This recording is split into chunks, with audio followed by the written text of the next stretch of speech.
Good morning, guys.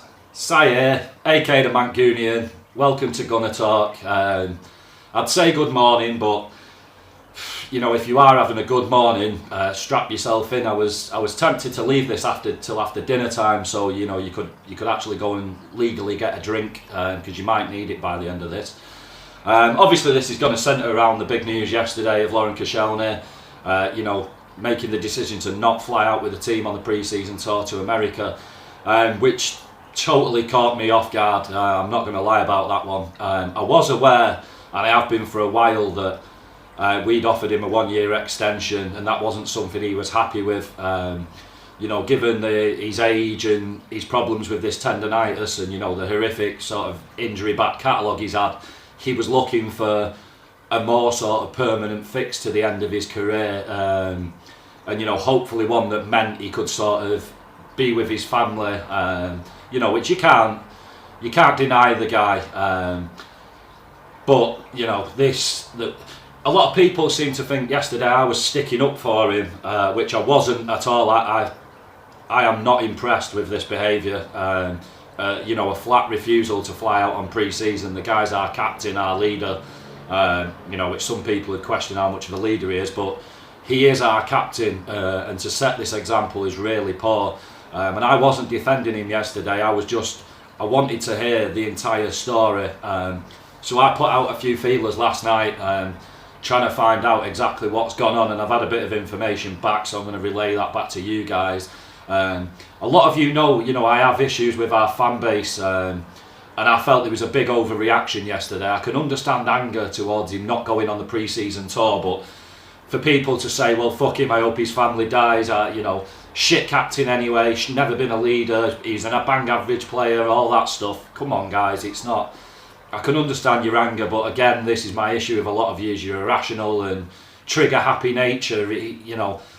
Take a step back, remove yourself from the situation and have a look at it before firing off. Like I said to somebody yesterday, if you were in your workplace and somebody had accused you of stealing, and you were removed from your position at work because of that, and you weren't given a chance to defend yourself, you'd be pissed off. So for me, I'd rather hear more of an entire story, and especially an account from both sides before I'd react and say pretty horrific things about him, his family, and his career at Arsenal, which I'm not going to do no matter what. This not flying, like I say, sets a really bad example. And this, as I've said, Holiday Camp FC feel around the club that's been there for a long time, and sort of player power over club power. It's not a good situation, and it seems we're still in that mess. But I looked at it yesterday, as soon as it said he has refused to fly, and I know a lot of you, you chose to fly yourselves, but straight off the handle, whereas you guys know I always like to turn things on the head and sort of be a bit more objective and look at it, and I instantly thought, what have we done that has made our captain, a guy who's been here for 9 years, this year would be his testimonial year, captain, we've given him a very good career, however you want to address it, we've given him a very good career, plucked him from obscurity, put him in the limelight. There was talks down the years of big clubs coming in for him. Why has he felt that this was his only option? And that's what made me think, what have the club done that Laurent Koscielny, a long-standing patron of our club, has made him feel that his only way to get what he wants is to do the most despicable thing, in my opinion, which is to completely go against the club's principles and the club's orders, and not go out on pre-season. This guy has give everything for the club. It's stunk to me that there is something else going on. It's not as simple as he just wants to move out, and he's being an arsehole about it. That's not for me a good answer. So apparently, from what I've found out, is that he was given a gentleman's agreement in 2018 that he would be allowed to leave. He would be allowed to leave the club. That was an arrangement that was made with Wenger and Gazidis. Nothing concrete, but it was. It depends how much you value a shake of a man's hand, and words. I'd always prefer to get something in writing from somebody, because then it's all down to trust. And his main issues, why he's upset, is he feels he's been overplayed. With the Europa League stuff, his disenchantment at us not having Champions League towards the end of his career. You can say he's been a part of us not getting Champions League, but he's been very disenchanted with the fact that we've been sort of using him Thursday, Sundays, and overplaying him through injuries where he feels we should have given him a bit of a break. And then also, the comments that I also was told that he's made from his camp is that the direction of the club, this sort of stinks of the Van Persie talk of, he was thinking 5 years ahead of the club and the club were, treading water, and this seems very much the same. He's become very disenchanted with the direction the club's going in, and that he doesn't feel like he's part of a project he enjoys anymore. And that are his two main issues. And apparently the new regime that have come in extended his contract by, gave him a year extension, which he wasn't up for. Apparently that wasn't discussed with him.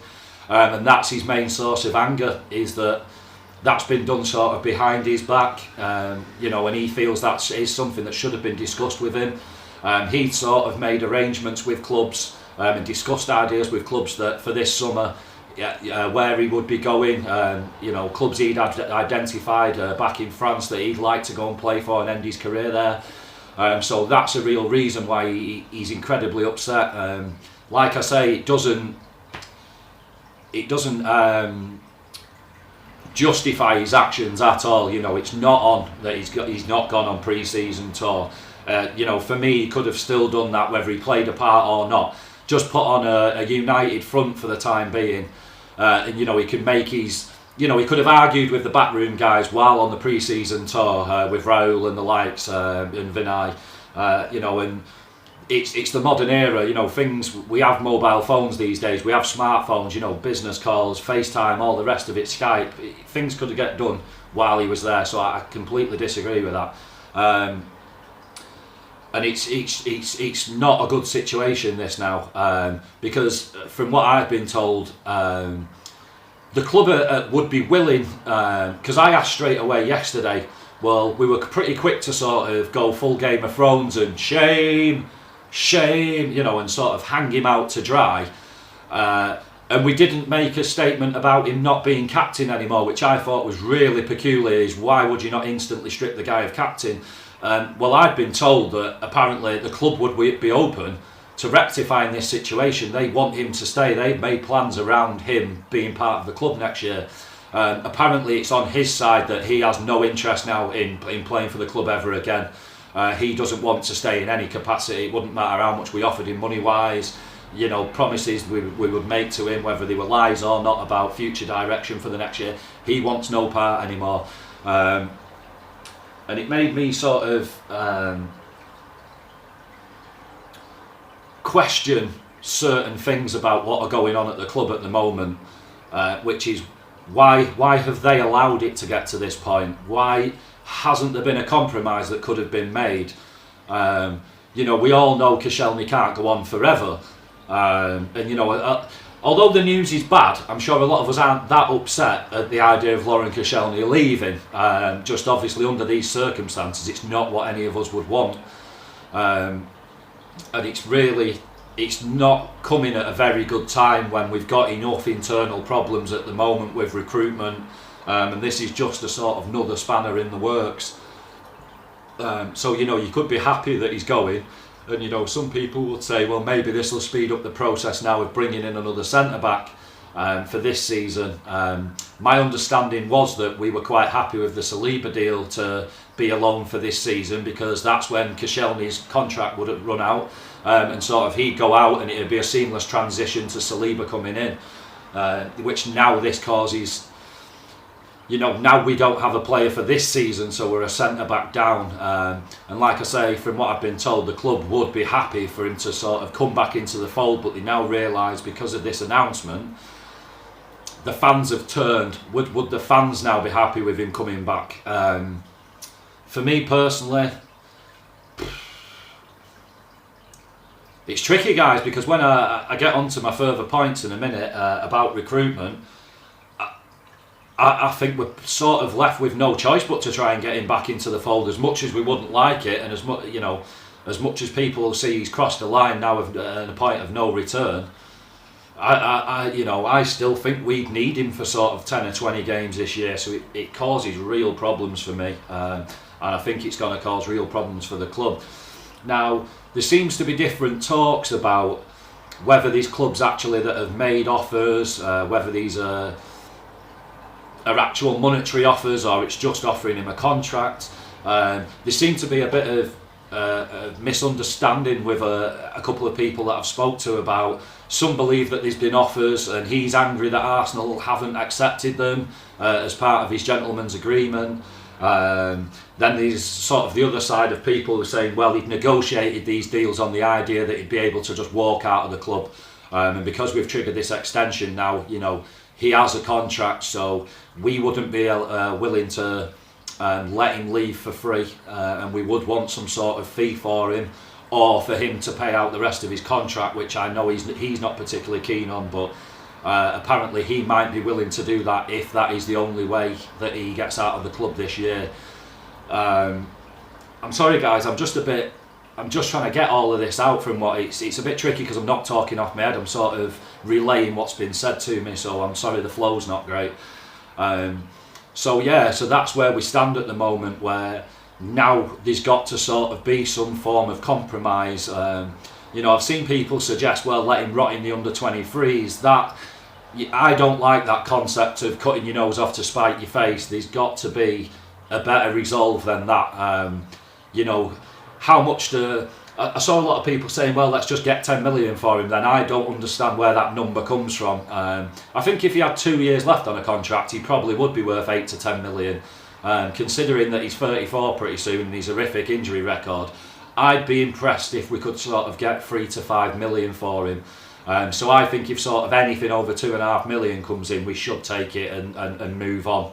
But like I say, I've been told from the club side that they would be happy to sort of reintroduce him into the fold if he'd be open to it. And we, not to say they don't care about the fans' opinions, but you just have to suck it up, is what I was sort of told, is that you'll just have to get over it and put the club first rather than your own personal emotions and feelings. So it's a real tricky situation. And another thing yesterday that sort of didn't add up to me was, we got the news and then I saw some of the pictures that were put out from players, Aubameyang, with the captain's hat on, saying something about captains, some sort of ironic joke. Then another picture with Chambers and Holding, and about it, a lot of the pictures for, Arsenal have flown out thousands of times on pre-season, away games, Europa League, Champions League, whatever. I've never seen so many pictures of people pretending to be it was like they'd all were on the first flight. Can I speak to the captain? Can I sit in the cockpit? It seemed very mean-spirited to me. And that's also something that makes me think now a line has been crossed with the rest of the team, where sort of they've lost a bit of respect for him or the club. I think we can all agree that it's a situation where nobody comes out of it looking very good. Depending on whether you blame the club or Lauren Koscielny for his actions, I'm sort of a mixture of both. I think the club have dealt with this very, very poorly, and at the same time then his reaction, he's dealt with it incredibly poorly. And these are all grown men, and I'd like to think mature adults, that some sort of compromise could have been made at some point, and the fact that he's felt the urge that this is his only option left, and then the club have felt, well, they've got no option but to sound him out and not humiliate him but publicly out him. I've seen a lot of people saying, well, this is quite a classless act from the club and this is something we're not used to, and I saw some people sort of suggesting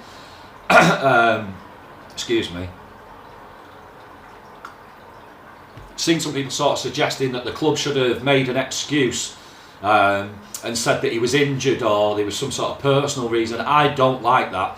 A lot of us are asking for more transparency at the club when we don't seem to have much, and that we'd like more information regarding stuff going on at the club.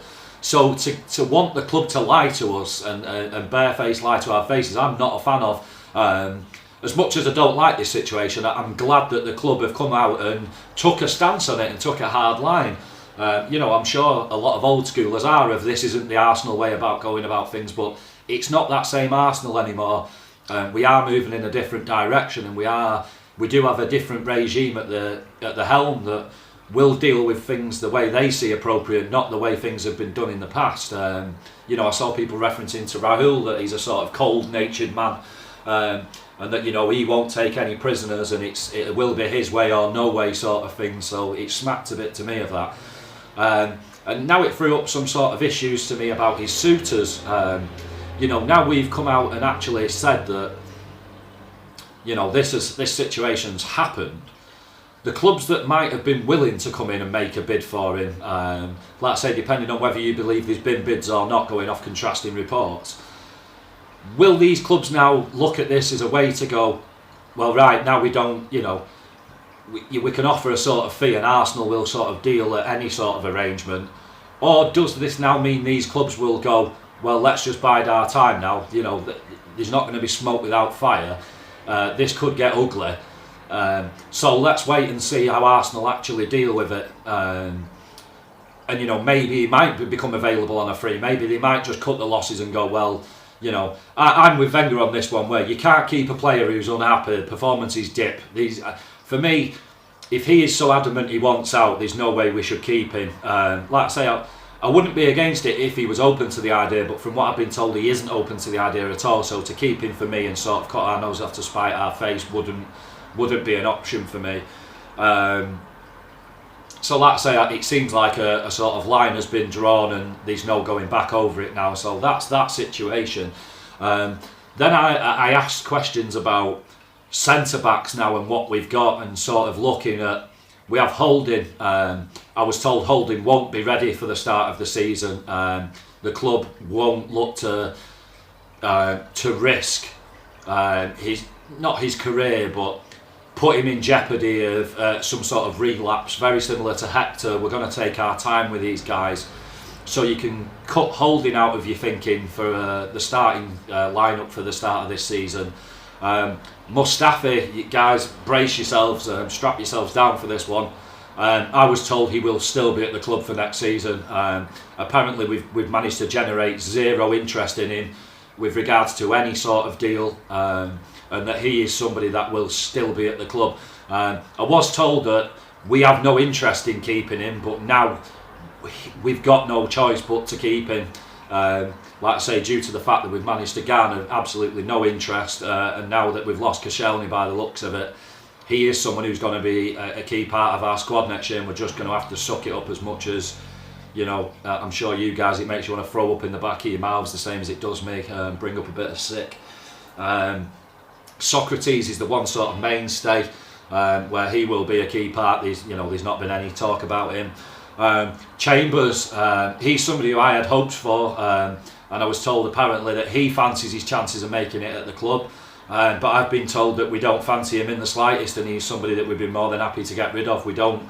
Apparently we were very disappointed that Fulham played him at CDM rather than centre-back, because that's not where we were planning on using him, and although he had a very good season there, it doesn't really mean anything to us because it didn't help us see how capable he'd be of being a centre-back in the Premier League, and whether he was up to it or not. So he's somebody that's seen as not a crucial part of the future.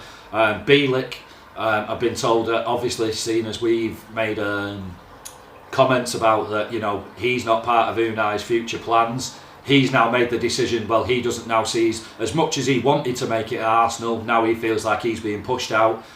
So he's somebody that you can't really base anything around. And the bit of the surprise one, as well as Chambers, was what I was told about Mavropanos is that due to his fitness concerns, we're sort of looking at him now as somebody that maybe we don't keep him at all, which I find quite disappointing because I did have hopes for him. So as it looks at the moment, guys, our centre-backs are Holding, Mustafi, Socrates, and that is it. And I don't know what more to say. There's no way I can word this or dress it up in a way that we come out looking good at all. Really, really, really worrying state of affairs now. So moving on to sort of talking about transfers, I was told when I was asked, will this now speed up us looking at a centre-back, I was told we're going to try and get a centre-back in on loan as a short-term fix, rather than maybe go out and buy one. Like I say, the Saliba deal is still on, it's not completed, but now this sort of makes that not look as great anymore, because of our obviously more immediate need for a centre-back right now. But I have been told that this won't throw that deal into disarray, and that we will still look to, from what he was saying, the club are incredibly excited to get this deal over the line, and they're more than happy for him to stay there for a year on loan. They are completely fine with that. It's not something they argued, so that's, I suppose, a bit of positive news. On the Turney news, what I said the other day is still feasible, is that basically we are now looking at the prospects of which one of Nacho or Kolasinac can we get out to then get Turney in, because we're not going to look to go into the season with 3 senior left backs. So that's why that one's gone on the back burner a little bit. We're under no pressure to do the deal instantly, because there's no competition for his signing as it stands. The Napoli rumour isn't true. We are the only club that have genuine interest in him at the moment. And Celtic are very open to the idea of selling him for between 20 and 25 million. And they've already made arrangements to replace him if he does go. I was told that he isn't incredibly keen on leaving Celtic, but if they were open to the idea of selling him, that he wouldn't be upset about furthering his career at a club with a bit more of a higher standing than Celtic, although he's a big Celtic lad, so that's why he wouldn't want to leave. I was told that we are still, basically our focus is still on a centre midfielder and a winger rather than a centre back, and that's where we might be looking to spend the money rather than a centre back, and we're going to try and, basically we're looking at, it's going to be more loan deals with maybe options to buy, or just loan deals, than actual permanent signings at this moment in time. I didn't get any names at centre midfield. It just seemed that there was loads of ideas and names being bounced around, but nothing particularly concrete as it stands. The winger situation, I was told Zahari's dead in the water. There's less than a 1% is what I was told, a less than a 1% chance of this happening. We're not willing to cripple ourselves to get him in. They're not open to the ideas of some of the players that we push around as a possible exchange deal. So this is just a dead deal now, unless something miraculous changed where Zaha would cause absolute nightmares and they have to sell him for sort of 40 million quid. This deal's gone. Ziyech was an interesting one that I asked about, because I couldn't understand why we've got no interest in him. And I was told he would be very open to the idea of joining us, but we aren't interested in him. And what amazed me more is I was told we're not interested in him for 30 million, which was believed that what we could get him for.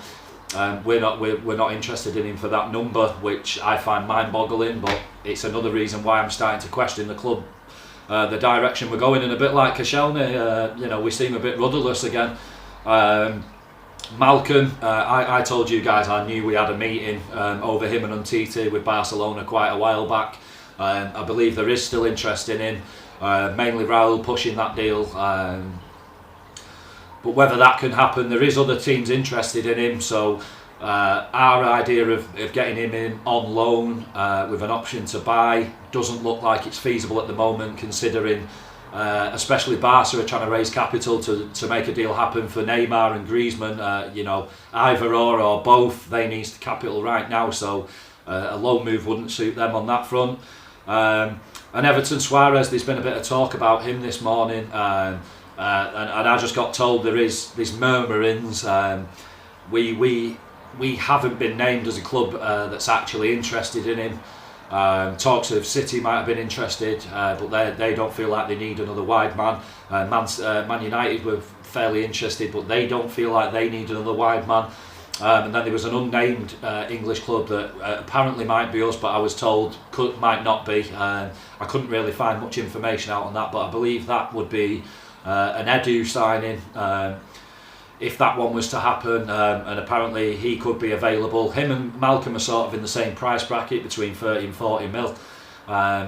So make of that what you will. And just the last thing on Edu coming in, I asked a few questions about what will be expected of him and what might be the situation straight away, and I was told that I thought it'd be a little while till he got involved at the club, to rearrange his life and all the rest of it. I've now been told that his family won't be travelling with him. Apparently his son, which I didn't know, his son and his daughter apparently play for Corinthians. So his family are settled in Brazil and they're going to stay in Brazil. I was told that they're not going to completely look to relocate the life till they see how it sort of works out with how it goes here. And they're sort of going to see how it goes, and then maybe in 6 months, 12 months they then look to relocate to London if things are going smoothly. I sort of asked what will be his main criteria that we'll want him to bring to the club and what we're looking from him, and I was told the two biggest things that we'll be looking at from him is that sort of three biggest things is that exploiting his knowledge of Brazil and the South American market and his links with the Brazil national coach who he's very close to. Style of football, which was a strange one for me. Apparently it's going to be a big part of his role is to get a clear identity to our style of play and bring back a more entertaining style of play. And he was the big driving force behind Freddie being stepped up, and that he was a big part of this now integrating youth and looking for internal solutions rather than external and exploiting our youth system. So he was the big reason behind Freddie being moved up. And the other one thing it made me think about this style of play, mutterings that he will be a big part of it improving our style of play, is I thought, how would that sit with a manager / coach? Surely that should be the job of Unai Emery. If somebody else is sort of telling him the style of play, I can't see that sit well with him. If I was a coach, that's like telling you how to suck eggs. When I was told that, I'm not saying that's completely 100% true, but when I was told that, I thought this might now cause more problems than it'd be worth. I don't understand why that would be taken out of the hands of a coach. So I'm not sure about that one. I do trust who's told me this information implicitly, because he've never let me down, and I don't tend to go to the well very often, because it's just an abuse of my privilege of the position I've been in and who I've got to chat to and contacts and stuff. So I only tend to ask questions when desperate and when I feel like I really need some answers to stuff. So that's why I sort of stepped in last night and tried to find some things out. So I'm sorry guys, because it's not good news. I feel like for me, I sort of came off the phone last night and was like, Jesus, things aren't good at all. Looking back at last season when changes were made and we looked like there was a clear path of progression. Unai came in, backroom changes. We identified targets, in Torreira, Leno, Socrates, Guendouzi sort of future signing, and we've sort of, we went that, apart from Chelsea City, we sort of went on that upwards trajectory. Although we weren't playing great football, we were winning and getting results, and it was 27 games unbeaten, and then sort of after Christmas we took a real nosedive and we haven't recovered, and now we're in obscurity, and it doesn't look like getting rectified anytime soon. I was told not to give up hope, that deals will get done before the window closes, and we are still looking to identify targets and bring players in, but we're sort of in a catch-22 at the moment. I was told that we have pretty much managed to find no interest in any of our players, which terrifies me. And I was told that I am going to have to suck it up, that we might start the season at Newcastle with Socrates and Mustafis as our centre-back pairing. That's an awful note to end on, guys, but that's where we're at the minute. So I hope you've enjoyed, obviously not too much, but, sort of keeping you in the loop with what's going on and a bit more detailed information on the situation. And although it's not great, I think we can all sort of agree that at least now it brings things to a head, and solutions are going to have to be found, because it can't carry on like this. Maybe the sort of medleys and players like that, maybe we're going to have to look internally and really trust in some youth at centre-back. Because like I say, if the club are looking to get out, sort of Bielik, Chambers, Mavropanos, it leaves us with 2 fit centre backs in Socrates and Mustafi, which I'm sure, you know, for a lot of you guys like me, that makes you feel ill. So that's it, guys. That's my little update. Please keep subscribing. I've noticed I've managed a couple more. I really want to hit this target of 75 subs before the season starts and 1,500 followers. So please, guys, keep supporting, thumbing up, retweeting, liking, sharing, getting people involved. And thanks for your time. Si signing out. Take it easy, people.